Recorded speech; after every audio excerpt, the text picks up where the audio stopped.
akan masuk. Saya tidur, Pak Ustaz. Satu-satunya yang berhubungan dari saya sahabat. Ya, Mahmud. Pasukan Islam kalah. Yuhibbullah wa nuhibbuh. Oke, baik. Bapak Ibu jamaah yang dirahmati Allah Subhanahu wa taala. Sebut ya. Dari sana sampai sana. Ya, panjangnya sekitar 30 meter.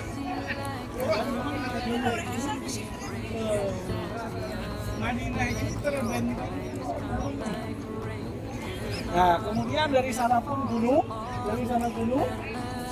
Nah, dan Madinah ini sendiri Rasulullah menyampaikan bainal air was saur. Ya, antara Gunung Ir dan Gunung Sur. Gunung Ir itu besok kita lewat di atas Masjid Dzul Khulaifah atau di Ali tempat kita lewat. Ya. Kemudian itu yang disebut dengan istilah gunung garam, bukit bergaram, dan di situ para ulama menyampaikan bahwa dari situlah Dajjal hanya melongo melihat Madinah karena tidak bisa masuk ke Madinah. Tadi kita lewat. Yang ada istana. Ada istana. Tadi Cilasi, Pak. Istana putih. Ya. Ya, istana putih. Ya, nah, jemaah yang dirahmati Allah Subhanahu wa taala, di tahun kedua Hijriah terjadi peristiwa besar bagi umat Islam yang disebut dengan Perang Badar.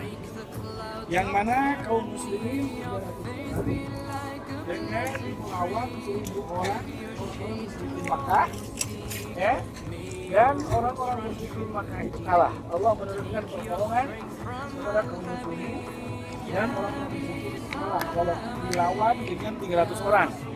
Artinya apa? Allah menurunkan tentara-tentara yang tidak dilihat, ya, tidak bisa dilihat oleh manusia. Bahkan sahabat menceritakan ada orang musyrik mau dipenggal, tiba-tiba udah lehernya udah putus. Belum juga pernah. Belum juga kena gitu. Ya, ada yang mau ditombak tapi tiba-tiba udah roboh duluan. Gitu. Ya, jadi itu di perang Badar. Kemudian karena orang musyrik mengalami kekalahan yang sangat telak di perang Badar, maka mereka selama 1 tahun mengumpulkan kekuatan untuk balas dendam, seperti bahasa film kan? Untuk balas dendam, akhirnya mereka pun mencoba datang ke Madinah untuk menyerang Madinah, menghancurkan Madinah. Mereka dengan 3.000 orang pasukan, ya, dengan 3.000 orang pasukan yang sebetulnya Madinah itu jumlahnya nggak lebih dari 3.000 orang. Maksudnya apa? Seluruh penduduk Madinah itu jumlahnya nggak sampai 3.000 orang. Ya, dengan orang tua, wanitanya, anak-anaknya, kan gitu. Yang siap perang itu hanya sekitar 1.000 orang. Ya, yang siap perang itu hanya sekitar 1.000 orang. Kemudian Rasulullah dan para sahabat radhiyallahu anhum berkumpul, bermusyawarah untuk memutuskan bahwa kita sambut saja di tengah kota, di dalam kota, atau disebut dengan istilah pertahanan kota, atau kita songsong keluar, sambut keluar ke musuh. Maka para sahabat pun memutuskan kita sambut aja keluar. Karena apa? Kalau kalah, kota tetap aman. Tapi kalau pertahanan kita itu kalah, maka akan porak-poranda semuanya. Maka akhirnya diputuskanlah untuk menyambut ke Uhud ini. Kemudian di tengah perjalanan dari sana, ya, di tengah perjalanan dari Madinah untuk Masjid Nabawi di sana, ya. Dari di tengah perjalanan itu menuju ke sini, tiba-tiba 300 orang membelot, ya, nggak mau datang ke sini. Akhirnya hanya 700 orang. Maka Rasulullah SAW punya benteng pertahanan ini, ya, jadi Uhud. Ya, sementara sebetulnya arah Mekah ini dari sana, datang itu, ya, dari sana. Tapi mereka tidak berani langsung masuk ke sana. Jadi langsung ke sini. Tapi mereka harus memutar dulu. Karena apa? Ada jalur-jalur yang memang tidak bisa dilalui. Ya, akhirnya mereka pun memutar, ya, mohon maaf. Jadi para sahabat dari Madinah ke sini arahnya, nah, berkumpul di sana. Kemudian orang-orang Mekah di sana. Nah kemudian berkumpul mereka di sini, ya. Kemudian akan menyerang dari sini. Kemudian akhirnya Rasulullah SAW pun mengumpulkan 50 orang pemanah yang jago, gitu ya. Dan Rasulullah SAW membuat ultimatum.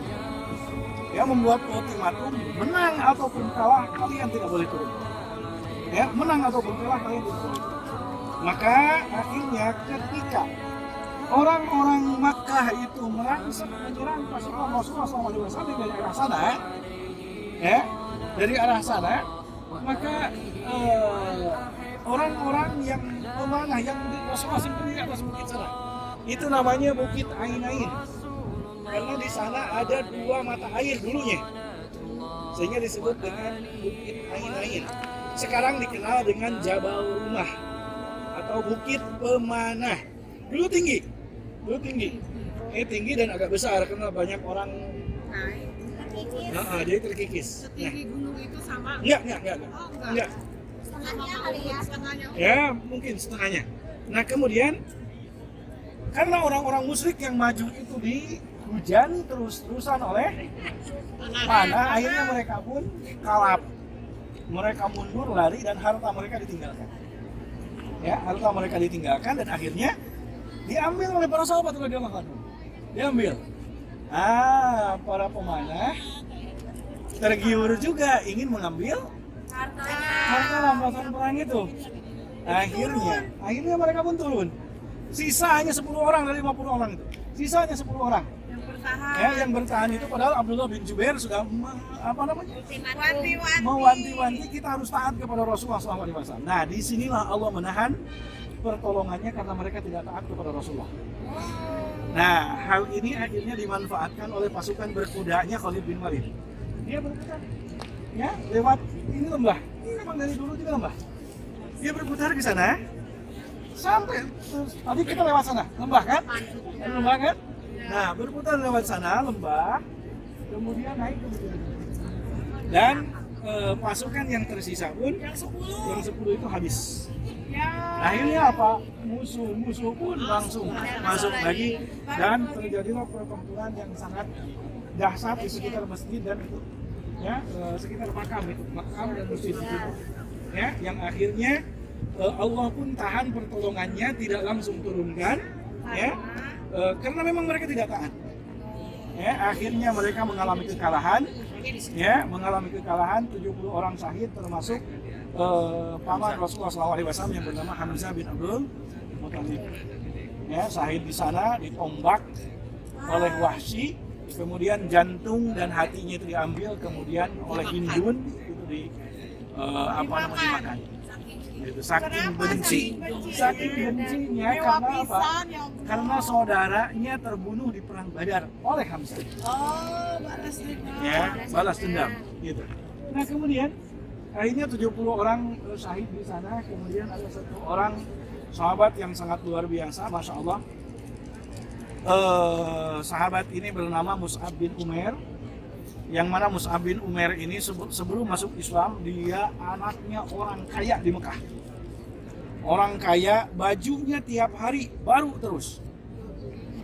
Saking kayanya, terus punya parfum yang orang lain nggak punya. Sehingga apa? Kalau Mus'ab mau datang atau mau lewat itu Wangi. Udah dari kejauhan udah ketahuan. Ini Mus'ab mau lewat begitu. Nah, tapi karena masuk Islam, Mus'ab bin Umair semua fasilitasnya diambil oleh orang tuanya. Ya, diambil oleh orang tuanya sampai akhirnya ketika hijrah ke Madinah tidak punya apa-apa, dan ketika di Madinah pun tidak punya apa-apa. Sampai beliau syahid di sini, bahkan untuk dipakai kain kafan pun tidak ada kecuali 1 selimut yang kalau ditutupkan ke kepalanya kakinya kelihatan, kalau ditarik ke kaki kepalanya kelihatan. Maka Rasulullah menyampaikan tutupkan saja kepalanya dan tutup kakinya dengan ilalang. Sampai seperti itu. Dan Masya Allah sekitar tahun 80-an, tahun 80 atau 90-an, ya, pernah terjadi banjir bandang di sini, ya, yang akhirnya mengikis makam, dan akhirnya jenazah-jenazah pun sudah keluar, dan Masya Allah darahnya masih menetes segar dari para syuhada itu dan tercium wangi, tidak ada sedikit pun yang berubah. Gitu. Maka akhirnya dirapihkan kembali, dipindahkan ke sana, dirapihkan dan memang sekarang dipagar. Karena orang-orang Indonesia suka aneh-aneh kalau nemu kuburan tuh. Gitu. Makanya dipagar kan gitu. Ya, makanya di Masjid Nabawi aja suka ngahajakeun sholat di belakang makam Rasulullah kan gitu biar ngadep ke makam Rasulullah kan gitu. Jadi memang ini dipagar gitu. Ini tidak ada keutamaan apapun di sini gitu selain kita memang berziarah dan mengenang bagaimana perjuangan Rasulullah SAW. Artinya apa? Artinya hikmahnya adalah bahwa Islam ini sampai kepada kita semua bukan dengan santai-santai, bukan dengan tanpa perjuangan, tapi ini Islam ini mulia karena dibawa oleh Rasulullah SAW dengan perjuangan. Maka berbahagialah, berbanggalah menjadi orang Muslim. Gitu. Ya. Baik, ada yang disampaikan? Warnanya merah ini gunung. Hah? Iya. Ya kalau dari kejauhan kan merah.